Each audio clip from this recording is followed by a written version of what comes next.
আসসালামু আলাইকুম দর্শক, নিরাময় হোমিও ইউটিউব চ্যানেলে স্বাগতম। আর আমি ডাক্তার এম পারভেজ আছি আপনাদের সাথে। আজকে পুনরায় হাজির হয়েছি নতুন একটি ভিডিও নিয়ে, নতুন একটি বিষয় নিয়ে। দর্শক, আপনি কি বারবার প্রস্রাব করছেন? সব সময় তৃষ্ণা লাগছে, হঠাৎ ওজন কমে যাচ্ছে অথচ খাওয়া ঠিকই আছে, অথবা শরীরের ছোট একটি ক্ষত অনেকদিন ধরে শুকাচ্ছে না। অনেকেই এই সবকে সাধারণ সমস্যা মনে করে অবহেলা করেন, অথচ এগুলো হতে পারে ডায়াবেটিসের প্রাথমিক লক্ষণ।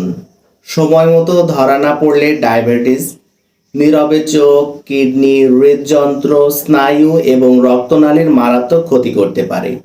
আজকের ভিডিওতে জানবেন ডায়াবেটিস কি, কেন হয়, কিভাবে বুঝবেন, কোন পরীক্ষা করবেন, কি খাবেন, কি এড়িয়ে চলবেন এবং হোমিওপ্যাথিক চিকিৎসায় কোন কোন ওষুধ কোন ধরনের লক্ষণে বিবেচনা করা হয়।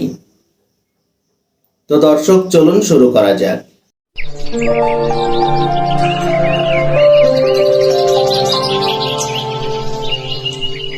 দর্শক, প্রথমেই জেনে নেব ডায়াবেটিস কি। ডায়াবেটিস এমন একটি দীর্ঘমেয়াদী বিপাকীয় রোগ যেখানে রক্তে গ্লুকোজ বা শর্করার পরিমাণ স্বাভাবিকের তুলনায় বেড়ে যায়। আমাদের শরীরে অগ্নাশয় থেকে ইনসুলিন নামের একটি হরমোন তৈরি হয়। এই ইনসুলিন রক্তের গ্লুকোজকে কোষের ভেতরে প্রবেশ করিয়ে শক্তি উৎপাদনে সাহায্য করে। যখন শরীরে পর্যাপ্ত ইনসুলিন তৈরি হয় না অথবা ইনসুলিন ঠিকমতো কাজ করতে পারে না, তখন রক্তে গ্লুকোজ জমতে থাকে এবং ডায়াবেটিস দেখা দেয়। দর্শক, ডায়াবেটিস কেন হয়?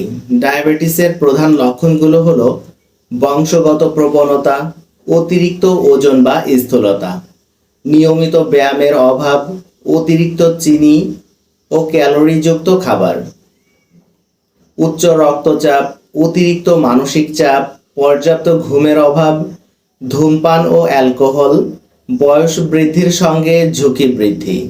দর্শক, ডায়াবেটিসের সাধারণ লক্ষণ হলো বারবার প্রস্রাব হওয়া, অতিরিক্ত তৃষ্ণা লাগা, বারবার ক্ষুধা লাগা, অকারণে ওজন কমে যাওয়া, অতিরিক্ত দুর্বলতা, চোখে ঝাপসা দেখা, ক্ষত শুকাতে দেরি হওয়া, ত্বকের চুলকানি, ঘন ঘন সংক্রমণ। দর্শক, কিছু লক্ষণ আছে কম পরিচিত কিন্তু গুরুত্বপূর্ণ লক্ষণ। অনেক সময় রোগীরা এইসব লক্ষণকে গুরুত্ব দেন না। হাত পা ঝিনঝিন করা, পায়ে জ্বালা পোড়া, রাতে পায়ে ব্যথা, যৌন দুর্বলতা, বারবার প্রস্রাবের সংক্রমণ, মাড়ির সংক্রমণ, ত্বক শুষ্ক হয়ে যাওয়া, অতিরিক্ত ক্লান্তি, মনোযোগ কমে যাওয়া। দর্শক, চিকিৎসা না করলে ডায়াবেটিসের কারণে কি কি হতে পারে? হৃদরোগ, স্ট্রোক, কিডনি বিকল হওয়া, চোখের রেটিনা ক্ষতিগ্রস্ত হয়ে দৃষ্টিশক্তি কমে যাওয়া, স্নায়ুর ক্ষতি, পায়ে ক্ষত ও গ্যাংগ্রিন সংক্রমণের ঝুঁকি বৃদ্ধি। দর্শক, কখন দ্রুত চিকিৎসকের কাছে যেতে হবে?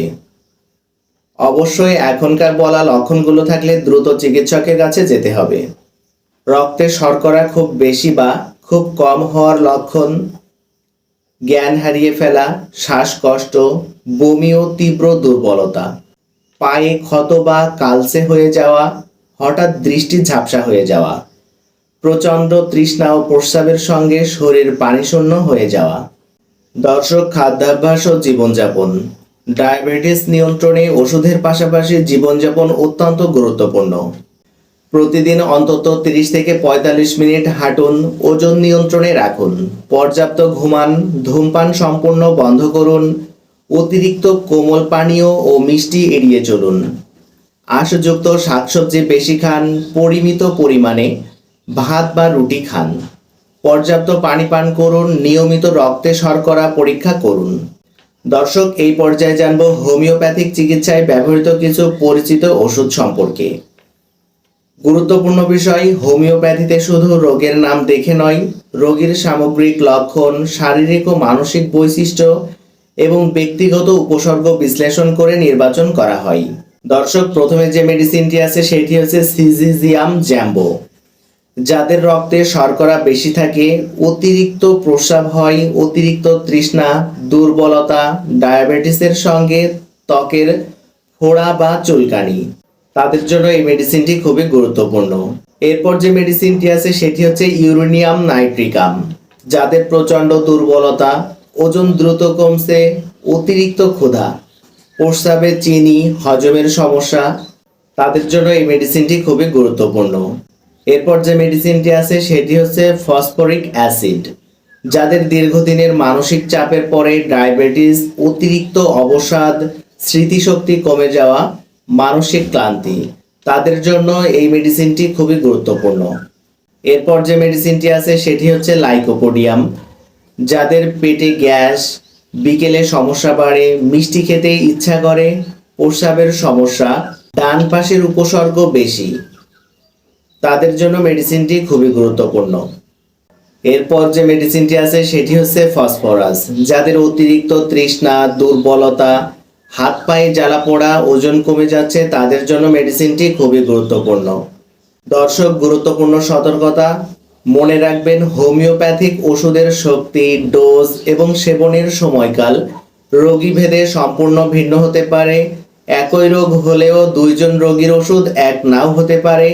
তাই ব্যক্তিগত লক্ষণ বিশ্লেষণ করে চিকিৎসা পরিকল্পনা নির্ধারণ করাই উচিত। এছাড়া ডায়াবেটিসের যদি আগে থেকেই ইনসুলিন বা অন্য কোনো ওষুধ চলমান থাকে, তাহলে চিকিৎসকের পরামর্শ ছাড়া কখনোই তা বন্ধ করবেন না। মনে রাখবেন, ডায়াবেটিস নিয়ন্ত্রণে সবচেয়ে গুরুত্বপূর্ণ বিষয় হলো সঠিক জীবনযাপন, নিয়মিত পরীক্ষা এবং চিকিৎসকের পরামর্শ অনুযায়ী চিকিৎসা চালিয়ে যাওয়া। দর্শক, তাই ভিডিওটি যদি আপনার উপকারে আসে তাহলে অবশ্যই একটি লাইক দিন, আপনার মতামত কমেন্টে জানান, প্রিয়জনদের সঙ্গে শেয়ার করুন এবং স্বাস্থ্য বিষয়ক এমন নির্ভরযোগ্য তথ্য পেতে আমাদের চ্যানেলটি সাবস্ক্রাইব করে পাশে থাকুন। দেখা হবে পরের কোনো ভিডিওতে। সেই পর্যন্ত সবাই সুস্থ থাকুন, ভালো থাকুন। আল্লাহ হাফেজ।